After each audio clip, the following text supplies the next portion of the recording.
good day. Hopefully you are fine, being safe in the home and staying back at home. As situation of corona, once again I would like to tell you, all of you, please be careful of yourself and try to be very good and try to be yourself in a good mode of atmosphere. We come back to our today's chapter. We are talking about social studies, class 9. Our topic today is hydrosphere. In the previous class we spoke about lithosphere, and today we are talking about hydrosphere, and followed we are going to discuss about the atmosphere and biosphere. Okay, and as we have completed very detailed manner about the lithosphere, let us look into the hydrosphere. As we had introduction about the hydrosphere, hydro refers to the water.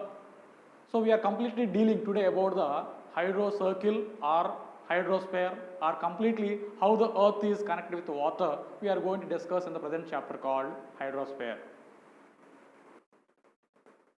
Hydrosphere, it is the third chapter in 9th class. Already earlier in the previous classes we spoke about the hydrocircle and hydrosphere, how the water is connected to the earth, or maybe you might be having doubt about why the water in the seas and oceans are never dried up, or how far we are going to have a good water for the usage. So all these the many questions rise in your mind when we spoke about the hydrosphere. So as we speak about this sphere, first let us see about the hydrocycle. Water cycle is also called as a hydrocycle. So water cycle is a renewable resource. It can be used and also reused. Water undergoes a cycle of ocean to a land, and then from the land to the oceans. It is completely moving about the stage to stage. The water cycle has been working for the billions of years, all the life on earth that depends upon. Hydrological cycle is a circulation of the water in the different forms. Example like a liquid, solid, gaseous phases. It also refers to a continuous exchange of the water between the oceans, atmosphere, land surface, subsurface, and even all organisms. That means all living beings that live on the earth. The hydrological cycle, sometimes it is expressed mathematically with the equation of RF equal to RO plus ET, where RF refers to rainfall. It includes all type of precipitations, and RO is of runoff. ET is of the evapotranspiration. So by including of all these, we have classified into the hydrological cycle into the 6 stages: evaporation, transportation, condensation, precipitation, runoff, and groundwater. So let us see one by one. First one, evaporation. Evaporation refers to water is transformed from a surface to the atmosphere through the evaporation. The process which water changes from the liquid to gaseous stage is called as evaporation. I repeat once again, the process which the water changes from the liquids to gaseous stage is called as evaporation. Second one, transportation. Transportation, the movement of water through the atmosphere, especially from over the ocean to over the land in the form of a clouds, is called as a transportation. Transportation refers to moving from one place to other place. Here especially the clouds are moving with the process of water, or carrying of the water from the ocean to the land. Henceforth we consider it into a transportation. Third one, condensation. The transported water vapor eventually condenses and forming the tiny droplets and takes itself into the clouds. It is called as a condensation.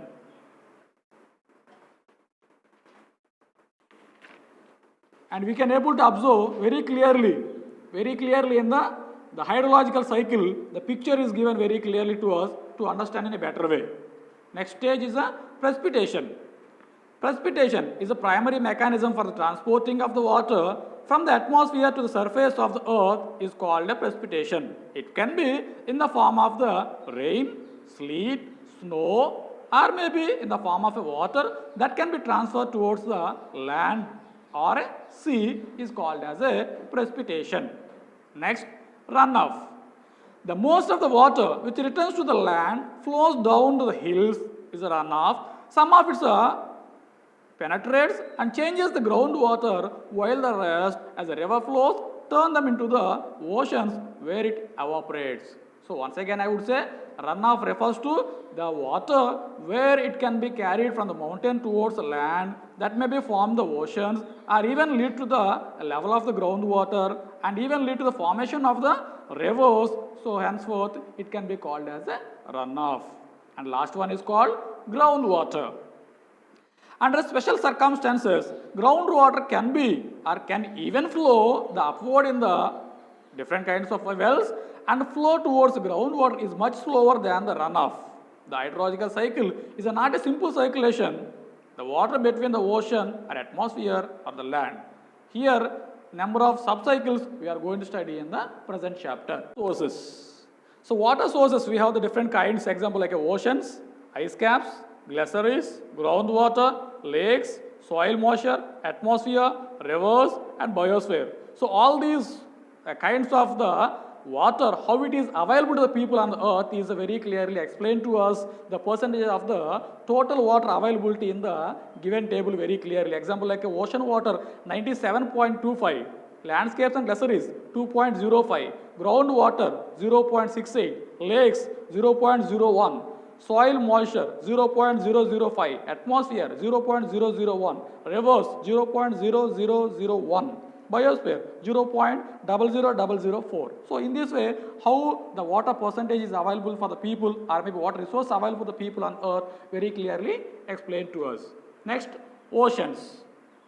So oceans or maybe it is the basic order of the or maybe the first order landforms. We can able to observe that where the water bodies and as well as the land separation is done. The continents and oceans are the first order relief features of the earth. The huge water bodies are called as the oceans. They are basically, we have the five. The first one Pacific Ocean, second one Atlantic Ocean, third one Indian Ocean, fourth one Antarctic Ocean, fifth one Arctic Ocean. Altogether the major ones we have the five of them.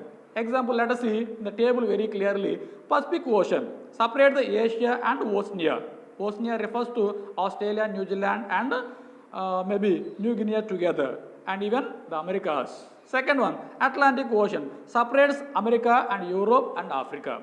Third one, Indian Ocean. So it is of the southern part of Asia and separates Africa and Australia.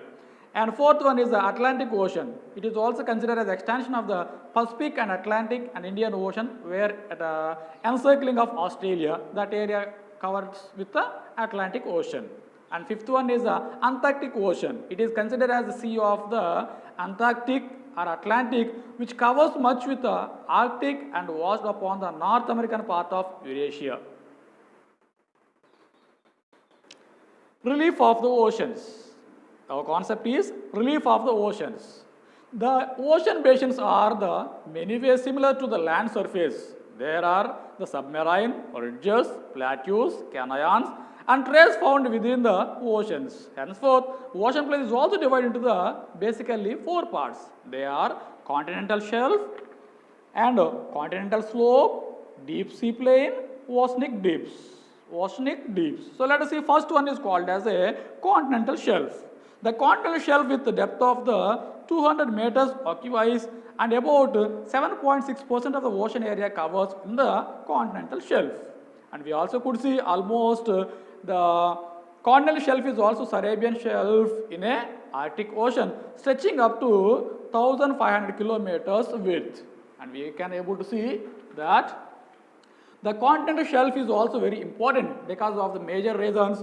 Fish wealth is more in this region and rock petroleum, natural gas are found here, and building the seaport is also possible here. And we can see very clearly in the given map or maybe oceanic floor how it is there. The picture is given to us 3.2 oceanic floor. You just see, try to understand it very clearly, the four of these.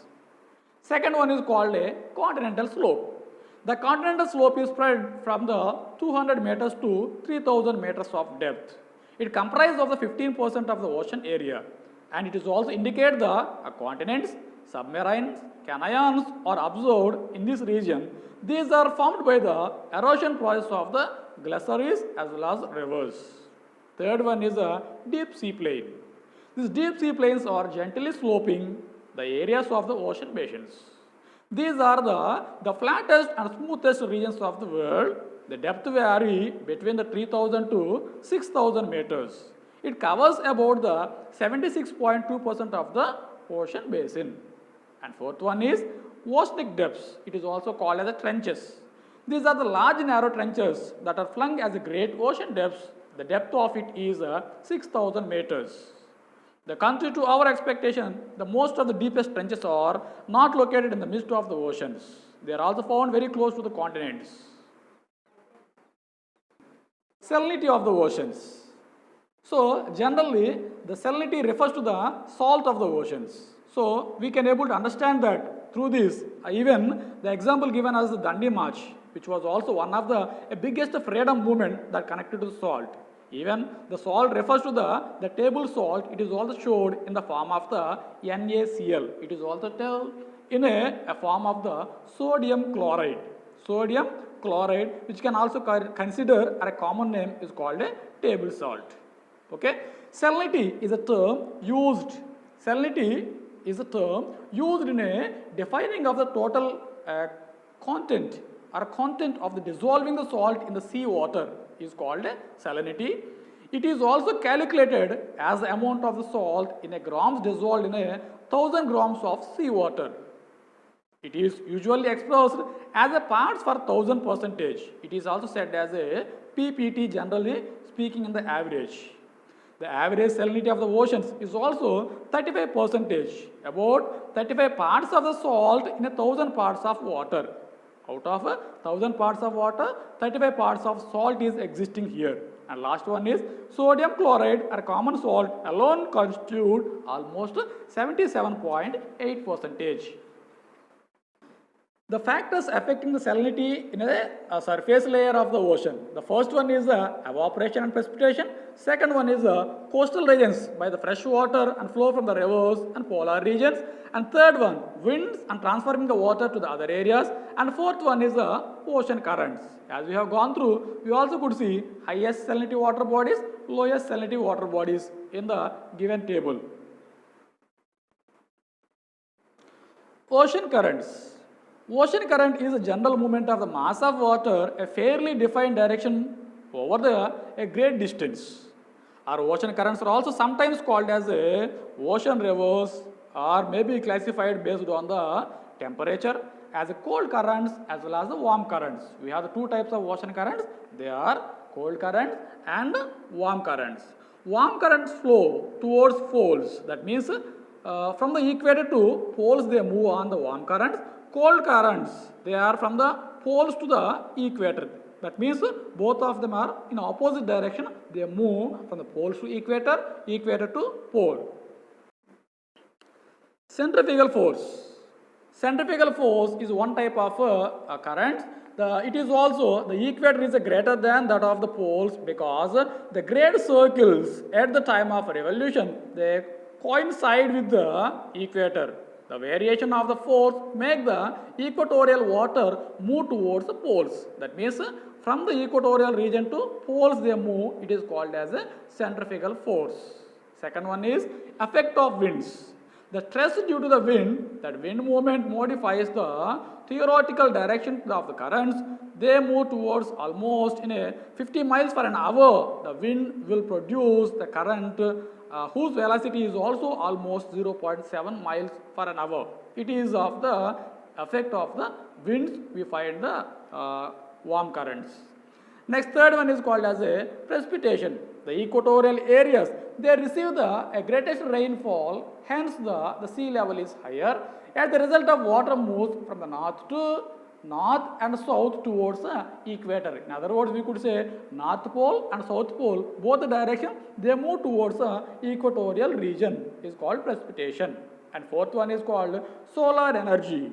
Heating by the solar energy causes the water to expand. That is why the ocean water is about 8 centimeters higher in the level near the equator than in the middle latitudes. This causes to the very slight gradient water tend towards a flow down of slope. Apart from all these, salinity, density, differences, melting of the ice also affect on the ocean currents.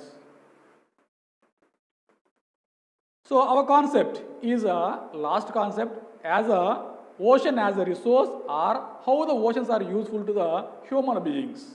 Yeah, let us see the point wise. Human beings still have not finished of identifying all different forms of life in oceans. Human beings are depending upon the oceans for their food and the livelihood. Even at present, even in the ancient times. Ocean provides abundant of food resources, example like a fish and salt. Next point, we also use the sand, gravel, etc. for the industries as well as housing. Human extract the minerals like a chlorine, fluorine, iodine from the oceans. Ocean waves are used for generating of the power. Ocean floor is also mined for the oils. Ocean also provide with germs and pearls. And we also could see that the oceans create or we have created our civilization on the shores and traded across the other traveling to the over different countries. And last point we could say oceans have also become a dumping ground for our plastic and other forms of wastage. Henceforth I could say humans finally we are trying to pollute because of the anthropogenic. Means human caused pollution has come, we are using even source to pollute the complete oceans. After going to the complete lesson of hydrosphere, my humble request, especially the last point, human caused pollutions or maybe where anthropogenic pollutions which they take place. So try to avoid the pollutions that lead to the water, or let us try everybody to save the water and save the life. And we also try to utilize the maximum and a better way which leads to the life to grow on earth with the help of water.